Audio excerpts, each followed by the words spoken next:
Bismillahirrahmanirrahim. Assalamualaikum warahmatullahi wabarakatuh. Selamat pagi dulur-dulurku sekalian, semoga sehat dan bahagia selalu. Alhamdulillah bagi dulur-dulur yang menjalankan ibadah puasa, semoga dilancarkan. Bagi yang tidak atau belum, semoga dilancarkan aktivitasnya. Amin ya robbal alamin.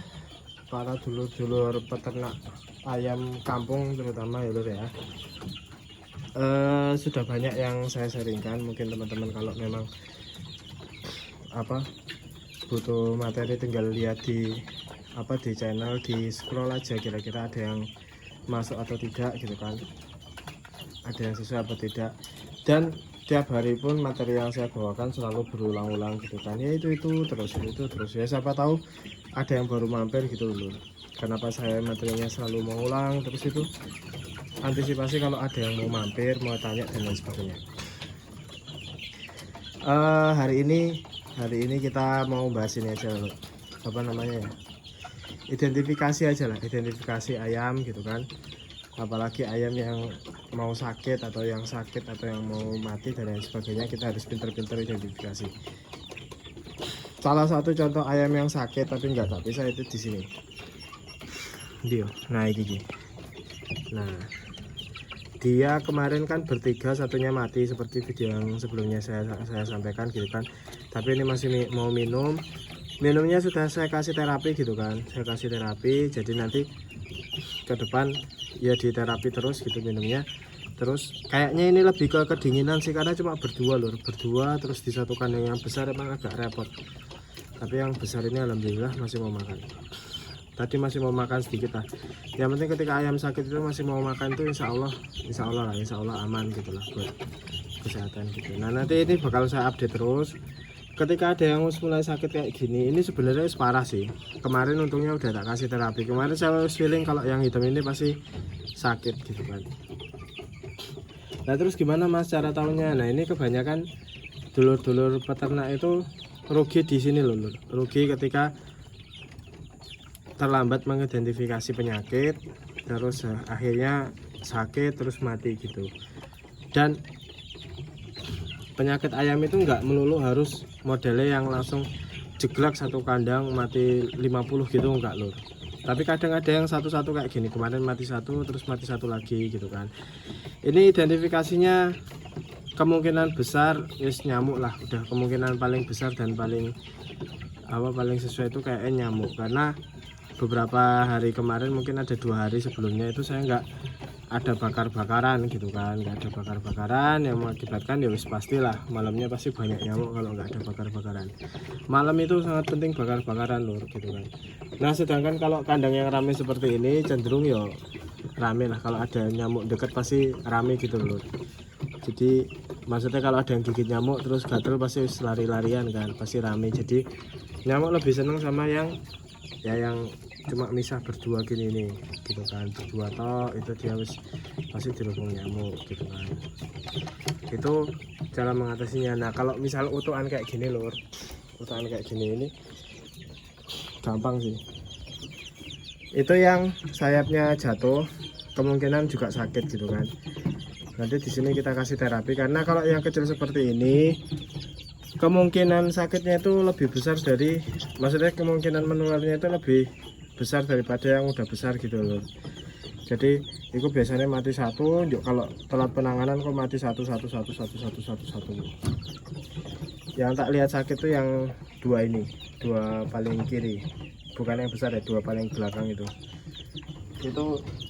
menurut saya itu yang yang lagi sakit sekarang. Ya sebenarnya yang kelau ini juga saya nggak tahu antara kedinginan apa enggak. Yang jelas ya dari dulu ya, bukan dari dulu sih, dari beberapa waktu yang lalu saya juga jarang ngelamponi gitu loh, jarang tak lamponi. Kayak ini nggak dilamponi gitu kan, sebulan ada yang besar banget kayak gitu tuh, yang besar banget, ada yang masih segini gitu kan. Ini tak buka lama-lama juga mencolok biasanya gitu loh deh.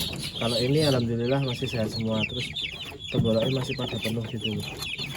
Kemarin kayaknya kasih makannya terlalu banyak ya gitu loh deh.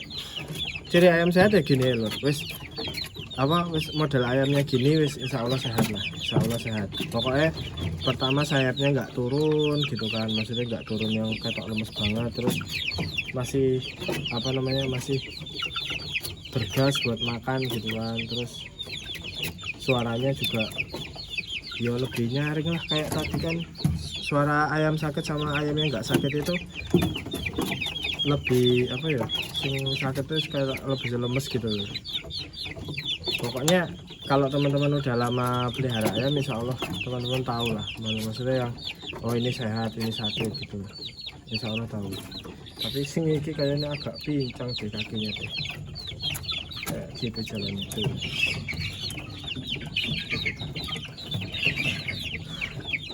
Insya Allah yang penting sakit inilah. Kalau fisik, namanya fisik ya seringlah ke apa, ketiban koncone dan lain sebagainya, itu masalah lain lah. Tapi kalau misalnya apa, kesehatan itu paling penting ya gitu. Sama seperti ayam-ayam yang di bawah ini gitu kan, alhamdulillah tak lihat ya pada sehat-sehat gitu kan, pada sehat-sehat.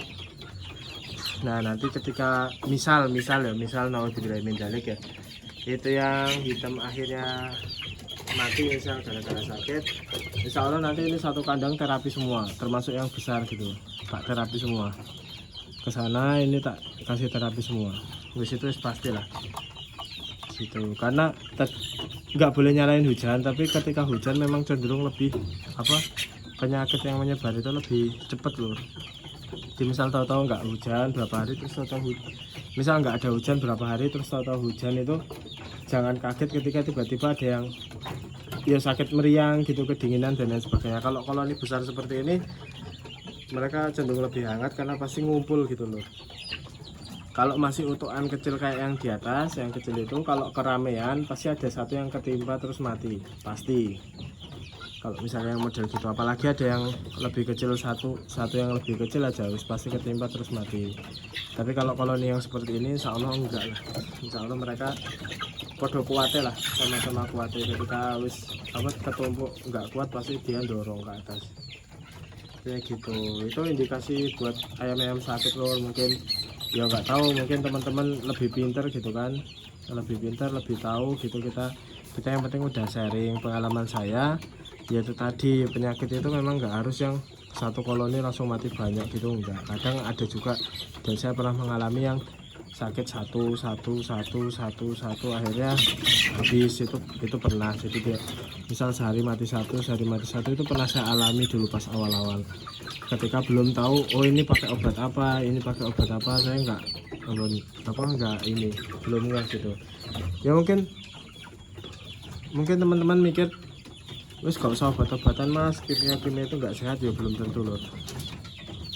Sekarang loh neng sego ya ada bahan kimia loh, maksudnya kimia alami. Tapi kan maksudnya teman-teman ngerti aku, bahan kimia buatan itu nggak baik ya benar. Coba sekarang kalau mikirin nggak baik ya banyak banget yang nggak baik lor gitu loh. Pur aja ya kita nggak tahu baik apa enggaknya. Pur kan juga ada bahan kimia buatannya lor, nggak semuanya bahan kimia alami gitu loh. Jadi jangan sampai, dulu saya sempat anti sih pakai obat-obatan, cuma salah satu solusi biar nggak sakit itu pakai bahan kimia, ya wis pakai bahan kimia, itu pakai obat terapi. Nah mungkin teman-teman ada yang bilang jamu cukup kok mas. Bener, kalau jamu asalkan teman-teman rutin ngasihnya, insya Allah ayam cukup lah, insya Allah ayam kuat cukup gitu kan, sehat. Tapi kalau misalnya teman-teman nggak bisa rutin ya itu yang jadi PR. Nah kalau wis sekarang terus dikasih jamu gak ngaruh lur. Teman-teman mau se-effort apapun, mau dicekoi sebanyak apapun jamunya, kalau udah sekarat ya susah. Satu-satunya cara ya obat gitu. Obat pun memang nggak 100% sembuh. Kadang obat ini ya bisa jadi bisa jadi nggak sembuh sama sekali malah, dan lain sebagainya. Terus mempengaruhi kualitas daging apa enggak sih ya, kalau misalnya ada orang yang bisa ngerasain ini ayam pernah minum obat, ini ayam belum pernah minum obat, wis tak bayar ini. Karena sepengalaman saya, jangankan itu, orang biasa aja bedain daging chopper sama daging ayam kampung biasa aja susah gitu loh, apalagi bedain pakai apa, maksudnya obat penyembuh ya, bukan obat booster kayak jadi gemuk, enggak ya, maksudnya obat paracetamol dan lain sebagainya gitu. Kalau ada yang bisa bedain rasa dagingnya hebat lah. Kalau jamu-jamuan sama enggak itu dagingnya pasti ya agak beda dikit. Cuma ya aku juga yakin nggak semua orang bisa bedain, oh ini ayam pakai jamu, oh ini ayam nggak pakai jamu. Ya karena menurut saya semua ayam kampung itu dagingnya ya wis enak dari sananya gitu loh. Bukan karena jamu, ya memang ada pengaruhnya sama jamu, tapi dari 100% ya nggak sampai 5% lah gitu loh pengaruh tingkat meningkatkan keenakan dari jamu itu gitu loh. Dan banyak yang nggak bisa bedain. Sekarang lagi marak misal ya saya ada temen misal jual ayam probiotik karena dia memang buktiin kalau dia apa nggak pakai bahan kimia buatan, terus pakai jamu dan lain sebagainya gitu kan. Cuma karena ya memang karena yang beli itu memang orangnya ya ini memang orangnya udah tahu kalau oh iya memang di situ pakainya jamu gitu loh. Nah kalau misalnya peternak kayak kita misalnya oh punya saya probiotik pakai jamu, ya orang nggak bisa tahu kualitasnya kan, maksudnya digoreng sama orangnya kayak biasa gitu. Jadi lebih ke sugesti bahwa oh ini ada probiotik rasanya agak beda, tapi sebenarnya perbedaan rasa itu nggak jauh loh. Ya wis ayam kampung dari sananya enak, mau diapa-apain ya enak gitu loh. Bukan oh karena pakai jamu dia ini, oh dia nggak pernah minum obat jadi lebih enak dan lain sebagainya. Kalau lebih sehat pasti pakai jamu lebih sehat gitu kan. Apalagi yang kalau teman-teman tahu ada di atasnya probiotik lagi, jadi ayam yang wis nggak divaksin gitu, pokoknya nggak pernah terkena bahan kimia buatan, pakan normal misal dedek nasi gitu, jagung, nggak pernah makan pur, itu lebih bagus lagi, lebih sehat lagi ya jelas gitu loh, lebih sehat lagi. Tapi kalau soal kualitas rasa gitu kan itu nggak akan jauh berbeda gitu ya lor ya. Terus supaya teman-teman nggak terlalu anti sama obat gitu loh. Obat itu penting loh. Kalau ayam, sekali lagi saya ini kan ya, saya tekankan, kalau ayam misalnya ini ayam sembuh karena obat, insya Allah kedepannya dia nggak akan kena penyakit yang sama gitu loh. Imunnya terbantu gitu loh. Beda dengan ayam yang nggak pernah kena penyakit, tahu-tahu ada aratan mendadak gitu kan. Ya mungkin kandang kita udah antisipasi, tapi kan kanan kiri depan belakang belum tentu mereka mempersiapkan untuk penyakit tersebut. Jadi ya ada kemungkinan ayam teman-teman yang memang dulu wah ini bagus nih nggak pernah kena penyakit dan lain sebagainya, tiba-tiba ada aratan jeger mati, itu pasti bisa jadi, bisa sangat mungkin sekali untuk terjadi gitu loh. Nggak mungkin nggak gitu ya. Buat ini juga karena ya banyak lah, nanti dulu saya pernah bikin video tentang indukan yang bagus itu gimana. Banyak yang bilang bahwa indukan yang bagus itu adalah yang nggak pernah kena penyakit. Kalau saya bilang indukan yang bagus itu malah yang pernah sembuh dari sakit gitu loh. Jadi pernah sakit terus sembuh.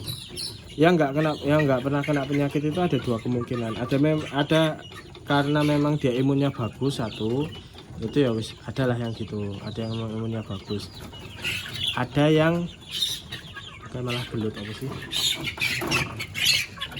ya, ada yang memang imunnya bagus, ada yang memang apa sih, ada yang memang ini nggak pernah kena penyakit sama sekali, nggak pernah kesenggol penyakit. Nah yang jadi masalah ketika teman-teman punya indukan nggak pernah sakit dan ternyata dia bukan imun yang bagus gitu loh, maksudnya dia memang nggak pernah senggolan sama penyakit. Nah itu yang jadi masalah, tahu-tahu ada penyakit dia langsung gelekak gitu kan. Saya diajarin teman saya bahwa terapi kan harganya nggak terlalu mahal gitu loh, maksudnya dia yang carinya juga encer-encer juga aman gitu kan. Tapi ya itu, ketika ada penyakit udah pernah dikasih terapi, nambah jadi ayamnya sembuh terus jadi besar, kedepannya wis aman gitu loh. Itu pengalaman teman saya, dan ini alumninya terapi ini semua nih dari sini sampai sana ya alhamdulillah sehat-sehat gitu loh. Yang di atas itu belum pernah ada yang sakit, tapi pernah ada yang mati. Pernah kasih terapi juga yang di sini nih. Di sini juga pernah dulu pas masih lebih besar dari ini sih, umur 3 mingguan kalau nggak salah, dia mati satu, dilaporin terus kasih adikku kasih terapi. Ini alumni terapi juga, ini alumni terapi semua. Ini belum pernah. Nah ini belum, ini nanti tak kasih terapi lah di sini supaya insya Allah supaya ini nggak ada yang sakit lagi. Yes gitu aja lor video dari saya ngapunten agak lama sekian. Assalamualaikum warahmatullahi wabarakatuh.